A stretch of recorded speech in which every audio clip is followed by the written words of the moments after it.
As you've gotten older, the things that give you joy and peace, have they changed, become certain things more or less?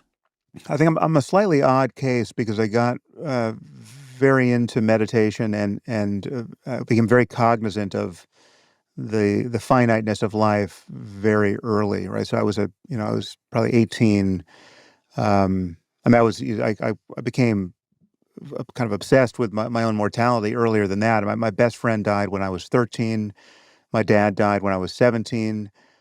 So loss was something that uh, I understood fairly early, and the sort of the philosophical and psychological implications of that became interesting to me very early. So I was always kind of a student of life-changing philosophy. I mean, not just purely academic questions of interest, but just sort of like, well, what does it mean to live a good life? Well, like, in a context where we know we're ultimately going to lose everything.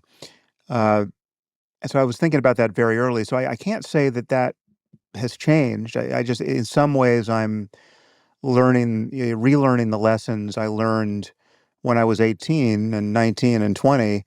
Um, and they're landing harder and perhaps slightly differently now. But it's a continuation of where my head has been at for many decades. I have to say. Would you describe the loss of your father as sort of a defining or the defining moment in your life? Like, has there been one moment that sort of changed or your orientation or approach to life or given you, set you on a different path? Well, it was less so in this case. I mean, we were close, but it was a long distance relationship. He had left when I was two and a half, and So you were raised moved. by a single mother or did she remarry? Yeah, yeah. I mean, she eventually got remarried when I was 15. But yeah, no, for all intents and purposes, I was raised by a single mom, and she It's was funny. I was raised by a single mother too, and I didn't know that about you. Can you talk a yeah. little bit about I think almost everything, I see almost everything the way I respond through the lens of being raised by a single mother. Can you talk a little bit about how that impact had on you as an adult and your approach to partnership and being a dad? Yeah, well, so again, this is a case that is going to be somewhat atypical because my mom was just both very talented and very lucky, right? So she really did not have resources. My dad left.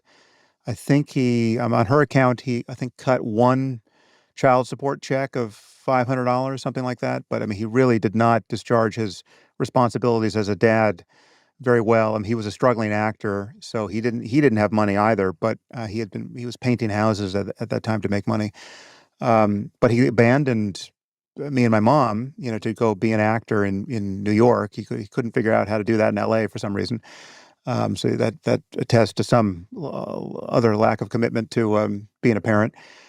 But my mom discovered one day that she could write television shows, and she discovered this very quickly. I mean, I think she actually sold her first script.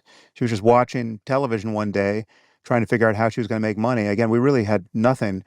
Um, and I think I mean, I forget it was maybe $2,500 or something. But she sold the first thing she wrote, and then just became a colossus within the television industry. And she eventually, I mean, her big hit was Golden Girls. She created Golden Girls, and so we went from being poor to being wealthy over the course of it was probably a little more than a decade. I mean, I think I was Oh my God, Susan Harris? yeah, yeah, yeah. I literally just thought She's kept my seeing mom. through Yeah, this. I keep saying I thought I've seen the name Susan Harris in the credits of all these series in the yeah, '70s and yeah. '80s. No, That no, was your my mom. mom is awesome. Where's your Yeah. mom? Um, Wow. but it was a very weird time course, and so there's a funny story that she likes to tell, which maybe says more about me than I would like. But I mean, she was working really hard. Again, she was a single mom, so I grew up with a long string of babysitters. And when I would come home from school, there would be a babysitter. My mom would be writing at the office.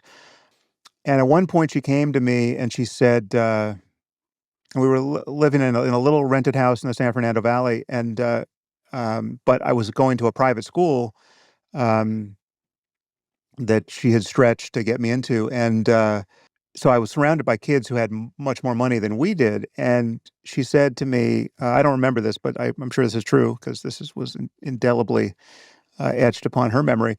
She said, you know, if I have an opportunity here, if I work much harder than I'm working now, um, we're gonna our situation's gonna change, and you'll be able to one day you'll be able to have a pool in the backyard like your friend Tom Brown, he had a great house with a great pool, and but you're gonna have less of me. You're gonna spend more time with babysitters, and so there's going to be a sacrifice.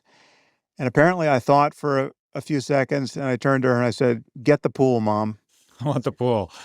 And I'm so, literally sitting here. I'm not exaggerating, uh, Sam. I'm freaking yeah, out. Yeah, I feel like you've raised me through my 50s, but your mother, I just figured out, kind of yeah, raised me. I was a child of television.